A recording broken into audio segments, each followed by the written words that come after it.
Hello student, equation है maths class 9 exercise 2.4। Question number 13। If x plus y plus z equal to 0, show that x cube plus y cube plus z cube equal to 3xyz। मतलब कि अगर x plus y plus z तीनों मिला के अगर 0 होता है तो ये इक्वेशन बनती है, right. So let's go for the sums. सबसे पहले मुझे एक आइडेंटिटी लिखनी है जिसके अंदर x plus y plus z आता है। तो x plus y plus z इसी आइडेंटिटी के अंदर आता है RHS साइड में। और दूसरा एक ऐसी आइडेंटिटी जिसमें x cube plus y cube plus z cube और 3xyz आता हो, तो ये भी इसी आइडेंटिटी में आता है। ये सारी चीज़ें मतलब कि x plus y plus z, x cube plus y cube plus z cube, 3xyz, ये एक ही आइडेंटिटी में आता है। NCERT की बुक्स में ये 8 नंबर की आइडेंटिटी है। ये है वो identity x cube plus y cube plus z cube minus 3xyz। Okay, you can see this whole the identity. यही आइडेंटिटी मैंने यहाँ पे रखी हुई है बिकॉज ये तीन चीज़ें उसी आइडेंटिटी के अंदर है। Okay, let's go for the sums. मुझे LHS equal to RHS prove करना है, तो मैं LHS को एज इट इज़ रख देता हूँ।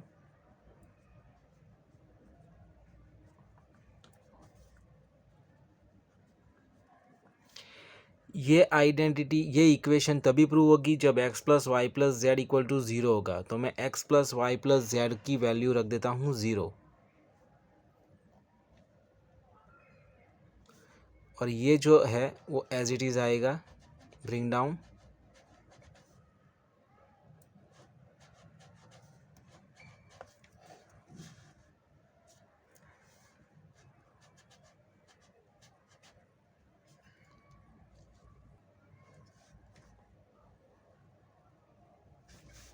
ओके,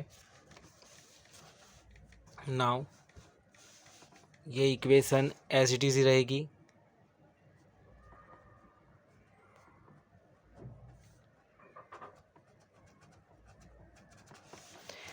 अगर मैं किसी भी बड़े से बड़े टर्म को अगर मैं 0 से मल्टीप्लाई करता हूँ तो उसका आंसर 0 ही आएगा।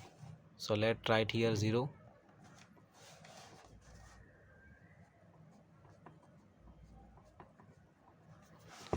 अकॉर्डिंग टू इक्वेशंस मैं माइनस 3xyz को RHS साइड ले जा सकता हूँ।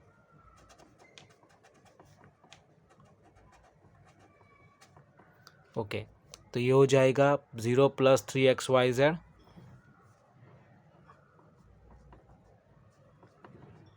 ये एज इट इज़ ही रहेगा। नाउ 3xyz, जो इक्वेशन हमें बनानी थी वो इक्वेशन ये थी। और इसी इक्वेशन को सॉल्व करते करते हम यहाँ तक पहुँच गए हैं, राइट।